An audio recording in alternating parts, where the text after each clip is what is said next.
¿Desayunas jamón? ¿Te comes un paquete en la tarde cuando te da hambre? ¿O tomas una gaseosa light pensando que es la opción más saludable? La mayoría de nosotros hacemos esto sin pensarlo dos veces, pero casi nunca nos preguntamos lo que realmente hay detrás de estos alimentos tan fáciles de encontrar y tan difíciles de dejar. Y mira, no te hablo desde el juicio, te hablo desde lo que he aprendido estudiando cómo se producen los alimentos y cómo funcionan por dentro. Cosas que muchas veces no vemos, pero sí tienen un impacto real en nuestro cuerpo a largo plazo. Entonces hoy quiero que respondamos juntos una sola pregunta. ¿Cuál es el verdadero costo de la industrialización de los alimentos? La industrialización de los alimentos es el conjunto de procesos, técnicas y operaciones que permiten llevar alimentos desde la materia prima hasta productos que están listos para vender, conservar y distribuir a gran escala. Gracias a estos procesos podemos tener alimentos más seguros, con mayor vida útil y disponibles en todo lugar todo el año. La industria usa dos herramientas clave: procesos como la pasteurización, enlatado, extrusión y formulación, es decir, la combinación deliberada de ingredientes y auxiliares para lograr textura, sabor, apariencia y estabilidad en un producto. Cuando hablamos de formulación nos referimos a la receta industrial, no solamente harina y agua, sino también concentrados, aislados, aditivos y otros componentes diseñados para que el producto cumpla características específicas. Los beneficios principales son claros: 1. Seguridad alimentaria; 2. Permanente acceso; y 3. Mejora tecnológica posible, como algún tipo de fortificación con una vitamina o un mineral, por ejemplo. Pero hay otro contexto: algunos procesos y formulaciones incorporan aditivos, sustancias que cumplen funciones tecnológicas, y en ciertos casos su uso, combinación o consumo crónico plantea dudas toxicológicas que aún se investigan, como por ejemplo los nitritos y nitratos en carnes procesadas y la formación de nitrosamidas. Explicarlo con claridad es la razón por la cual estamos aquí. Cuando hablamos de aditivos alimentarios, la conversación normalmente se va hacia los extremos. O te dicen que son tóxicos o que son totalmente seguros. La realidad, como casi todo en la ciencia de los alimentos, está en el centro. Empecemos por lo básico. Un aditivo es cualquier sustancia que se agrega a un alimento con un fin tecnológico. No es un invento moderno. La sal, el humo, las cenizas y hasta las especias fueron los primeros aditivos usados por el ser humano hace miles de años. Y de hecho, organismos internacionales lo dejan clarísimo. La FAO y la OMS, a través del Codex Alimentarius, definen los aditivos como sustancias que se agregan para mantener la calidad, estabilidad, inocuidad y propiedades sensoriales del alimento. Ahora bien, ¿por qué existen? Porque cumplen funciones que ningún otro ingrediente puede complementar por sí solo, como evitar la oxidación y el enranciamiento, mantener los colores naturales del alimento, evitar que microorganismos crezcan, dar textura, volumen y consistencia a productos que lo necesitan. Hasta aquí todo parece positivo, pero donde aparece la controversia es en ciertos aditivos específicos, especialmente cuando se estudia su efecto a largo plazo o cuando se usan en alimentos ultraprocesados de consumo frecuente. Un ejemplo clásico es el uso de nitratos y nitritos, que sí cumplen una función esencial. Evitan el crecimiento de Clostridium botulinum en embutidos. Esto no es un detalle pequeño, hablamos de evitar una bacteria que produce una neurotoxina mortal. Pero también se sabe que en ciertas condiciones de cocción y durante el metabolismo pueden formar compuestos llamados nitrosamidas, que han sido asociados a un mayor riesgo de cáncer rectal y gástrico. Entonces, ¿son malos? No, exactamente. Son regulados, tienen límites máximos por porción y son estudiados constantemente. El riesgo no está en el aditivo aislado, sino en la frecuencia que consumimos alimentos que dependen de ellos. Por eso es clave entender: no todo aditivo es igual, no todos funcionan para lo mismo y no todos tienen el mismo nivel de evidencia científica. Al final, lo importante no es el aditivo en sí, sino el contexto del alimento donde aparece. Hay un caso histórico que explica por qué hoy en día existen tantas regulaciones. En los años 30, un colorante sintético llamado Butter Yellow empezó a usarse para darle a la margarina ese tono amarillo mantequilla que la hacía más atractiva. El problema es que en 1937, investigadores descubrieron que este colorante generaba tumores en hígados de ratas de laboratorio.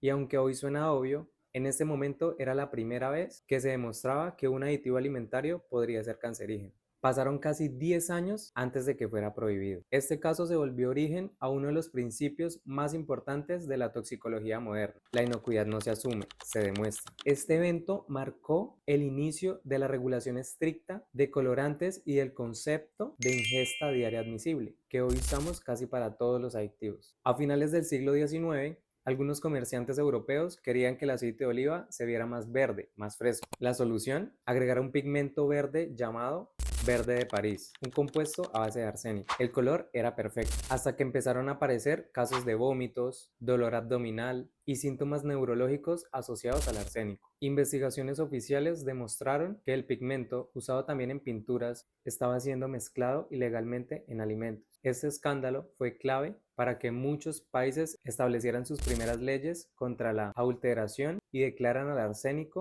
inapropiado para cualquier uso alimentario.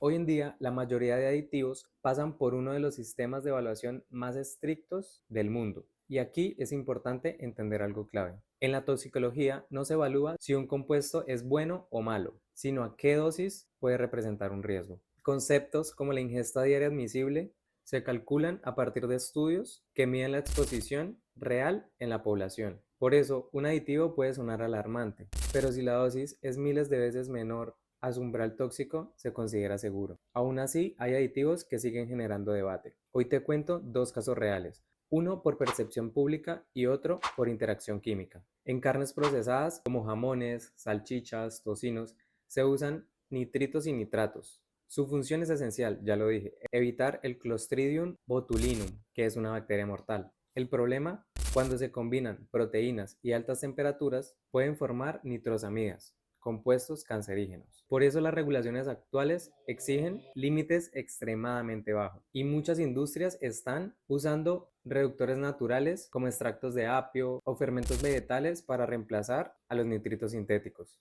No se pueden eliminar por completo sin comprometer la seguridad del alimento, pero sí se pueden controlar. Otro caso es el benzoato de potasio. Es un conservante común usado en bebidas ácidas. En general es seguro, pero cuando se combina con vitamina C, luz y calor, puede formarse benceno, un compuesto cancerígeno. En los años 2000 encontraron lotes de bebidas con niveles elevados de almacenamiento inadecuado. Desde entonces, la industria ajustó las formulaciones y controles para evitar esta reacción química. Este es un buen ejemplo de cómo un aditivo no es problemático por sí mismo, sino por el contexto de su uso. Ahora quiero conectar todo esto contigo, con tu rutina. ¿Recuerdas que al inicio hablamos de un desayuno con jamón, el paquete que te comes en la tarde o de la gaseosa light que eliges por ser mejor? Aquí es donde todo se junta, porque muchos de estos productos han marcado un antes y un después en la alimentación moderna, los ultraprocesados. Según la clasificación NOVA de la Universidad de Sao Paulo, un ultraprocesado es un producto que contiene ingredientes que no se usan en la cocina común, como estabilizantes, colorantes, saborizantes, emulsificantes, potencializadores de sabor y otros aditivos creados para modificar textura, vida útil o palatabilidad. ¿Qué los hace tan diferentes? No es solo la presencia de los aditivos, es el grado de modificación del alimento original. En un alimento real tú ves ingredientes que reconoces, en un ultraprocesado ves una formulación. La ciencia es útil, pero lo práctico es lo que te acompaña al supermercado. Aquí te dejo señales simples para identificar un ultraprocesado sin necesidad de ser un experto. 1. Lista de ingredientes demasiado larga. Más de 8 o 10 ingredientes es una señal típica. 2. Ingredientes que no reconoces. Si aparece algo como maltodextrina, caseinatos, jarabe de glucosa, emulsificante, ya es una pista. 3. Exceso de calorías por porción con poca saciedad. Alta densidad calórica más poca fibra. 4. Sabor hiperpotenciado. Cuando un alimento tiene un sabor demasiado perfecto, suele ser ingeniería sensorial, no cocina. Los alimentos reales son los que vienen de plantas o animales sin cambios estructurales importantes, como frutas, verduras, carnes frescas, huevos, legumbres, arroz, tubérculos, frutos secos. Su lista de ingredientes es uno, el alimento. A veces 2 o 3 si es una preparación sencilla. La evidencia ha demostrado asociaciones entre un consumo alto de ultraprocesados y mayor riesgo de obesidad, enfermedades cardiovasculares, hipertensión y depresión. Y aquí volvemos a ti. No se trata de satanizar los productos o exigir perfección. Se trata de que entiendas qué hay detrás de lo que comes cada día. Cuando eliges alimentos reales la mayor parte del tiempo, reduces tu exposición a formulaciones complejas, comes más fibra, mejoras tu saciedad y en general aportas bienestar a largo plazo. Es volver a lo básico, con conciencia. No necesariamente tienes que eliminar los ultraprocesados. Solamente necesitas que dejen ser la base de tu dieta y que los alimentos reales vuelvan a ser protagonistas. Cuando hablamos de alimentos industrializados, no solo hablamos de ingredientes, hablamos de consecuencias que tocan distintas dimensiones en nuestra vida. En lo nutricional, muchos productos pierden la densidad real, fibra, micronutrientes y matriz alimentaria, reemplazados por calorías fáciles y perfiles adictivos diseñados para que sepan mejor. En lo psicológico, la industria ha perfeccionado la combinación de azúcar, grasas y saborizantes para estimular recompensa rápida. En lo cultural y social, la industrialización erosiona o deja a un lado prácticas culinarias básicas, como cocinar para compartir, reconocer ingredientes, entender cómo se transforma un alimento real. Sin darnos cuenta, tercerizamos nuestra alimentación al mercado y no a la tradición. Y en lo emocional, cuando dejamos que la comida ultraprocesada sea protagonista y no la excepción, también perdemos la oportunidad de relacionarnos con el alimento como un acto de salud, identidad y presencia, no solo como una respuesta automática. Industrializar no es malo por definición, pero cuando el procesamiento se antepone a la nutrición, al cuerpo y a la cultura, el costo lo pagamos todos, y entenderlo sin miedo, sin satanizar, pero con claridad, es el primer paso para tomar decisiones más conscientes.